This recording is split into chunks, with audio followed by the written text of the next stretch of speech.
জাতীয়তাবাদী গবেষণা কেন্দ্রের চেয়ারম্যান আপনি। আপনি আজ একটি ভিডিও বার্তা দেখেছি আপনার, যেখানে আপনি বলেছেন যে অনেকটা এই ৭ মাসের একটা বিচার না হওয়ার একটা হতাশা থেকে এই মব জাস্টিস বা যেই ঘটনাগুলো ঘটছে সেগুলো ঘটেছে।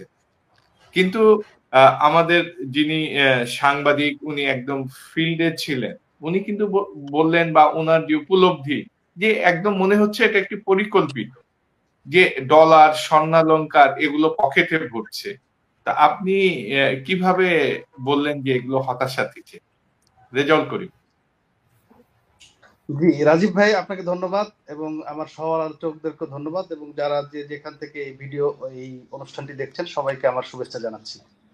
প্রথম কথা হচ্ছে যে হিরণ ভাইয়ের যে বক্তব্য, এই বক্তব্যকে আমি ধরেই কথা বলতে চাই, কারণ আমিও কয়েকটি বেসরকারি টিভি চ্যানেলে লাইভ অনুষ্ঠান দেখেছি। উনি কয়েকটি জিনিস ক্লিয়ার করেছেন যে ওখানে 15-20 জন ছিল এবং সেখান থেকে মাত্র 3 জনকে গ্রেপ্তার করা হয়েছে এবং আইন শৃঙ্খলা বাহিনী কিন্তু তাদেরকে ছেড়ে দিয়েছে। তাহলে মানে এটার বিশ্লেষণটা 3 কি জনকে দাঁড়ালো? কিন্তু ঘটনাস্থল থেকে গ্রেপ্তার করা হয়নি, পরে গ্রেপ্তার করা হয়েছে। আচ্ছা, তাহলে বিষয়টা কি? ঘটনাস্থল থেকে 3 জনকে জিজ্ঞাসাবাদের জন্য নিয়ে যাওয়া হয়েছিল, পরবর্তী গ্রেপ্তার দেখানো হয়েছে। জি, ঠিক আছে। আপনার এই যে আপনার 15-20 জনকে যেখানে তাদেরকে গ্রেপ্তার করার সুযোগ ছিল, সেখানে মাত্র 3 জনকে গ্রেপ্তার করা হয়েছে। তাহলে এখানে কিন্তু একটা জিনিস ক্লিয়ার যে আপনার এখানে সরকারের গ্রিন সিগন্যাল ছিল। 2 নম্বর কথা হচ্ছে যে আপনার হিরণ ভাই যে কথাটি বললেন যে আইন শৃঙ্খলা বাহিনী তাদের ভয়ে ভীত, এই কথার সঙ্গে আমি একমত না। কি কারণে? যে আমিও প্রাইভেট চ্যানেলের লাইভ অনুষ্ঠান দেখেছি, তাদের কাছে ওইরকম মানে প্রকাশ্য কোনো অস্ত্রশস্ত্র ওইভাবে দেখা যায়নি। আইন শৃঙ্খলা বাহিনী চাইলে তাদেরকে অবশ্যই ধরতে পারতো এবং যেখানে সেনাবাহিনীর ম্যাজিস্ট্রেসি পাওয়ার সহ আইন শৃঙ্খলা বাহিনীর দায়িত্বে নিয়োজিত তারা, সেক্ষেত্রে তাদেরকে যে গ্রেপ্তার করা যেত না, এটা একটা খোরা যুক্তি। 3 নম্বর কথা হচ্ছে যে আপনার এই যে অপারেশন ডেভিল হান্ট বলতেছে বা আরো যেসব ডিবির বা অন্যান্য যে সব অপারেশন চলতেছে, সেই সময় এই ঘটনা, এইটা অবশ্যই পরিকল্পিত এবং আমি একদম পরিষ্কারভাবে এই জন্য সরকারকে দায়ী করতে চাই। আপনি রাজীব ভাই গতকালকে আমার যে ভিডিও রেফারেন্স আপনি দিয়েছেন, আমি সেখানে বলেছি যে এই মব জাস্টিসের ব্যর্থতা সরকারের, কারণ সরকারের বিচারহীনতার কারণেই বা সরকারের উস্কানির কারণেই আজকে এই মব জাস্টিসের মতো ঘটনা ঘটে যাচ্ছে। আপনি যদি গত 4-5 মাসের মব জাস্টিসের ঘটনাগুলো আপনি খুব সতর্কভাবে লক্ষ্য করেন, আপনি দেখবেন যে আপনার সরকারের ছত্রছায়া অথবা আপনার সরকারের বিচারহীনতার কারণে এই ঘটনাগুলো ঘটছে। আপনি দেখেন যে এই যে 5ই আগস্টের পরে যারা যারা যেসব যেসব লোকজন ক্যান্টনমেন্টে আশ্রয় নিয়েছিল, 626 জনের মধ্যে বেশিরভাগ লোকদেরকে ছেড়ে দেওয়া হয়েছে এবং তাদের বেশিরভাগ লোক পালিয়ে যেতে সক্ষম হয়েছে।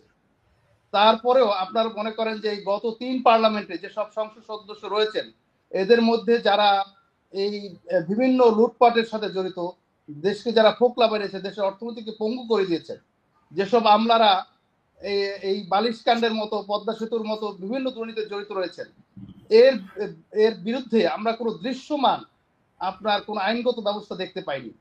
আরেকটি জিনিস আমি যেটা বলতে চাই যে আপনার এই যে কালকে যে পরশুদিন যে ঘটনাটি ঘটেছে, এটা তারা বলেছে যে আপনার অবৈধ সম্পদ এবং অস্ত্রশস্ত্র উদ্ধার।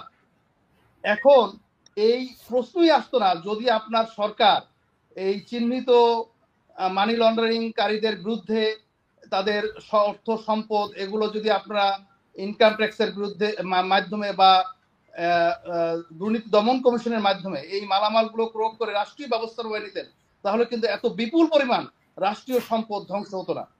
আমি ধরে নিলাম যে 5 তারিখের পর 8 তারিখ পর্যন্ত সরকার আসতে 3-4 দিন সময় লেগেছে বা সরকারকে ধাতস্থ হতে 1 সপ্তাহ সময় লেগেছে, কিন্তু তারপর তো তারা এগুলো শক্ত হাতে দমন করতে পারতেন বা শক্ত হাতে গ্রহণ করতে পারতেন। কিন্তু সেটা না করে আপনার আমরা দেখতে পেয়েছি যে আপনার সবকিছুতে একটা ঢিলে ঢালা ভাব।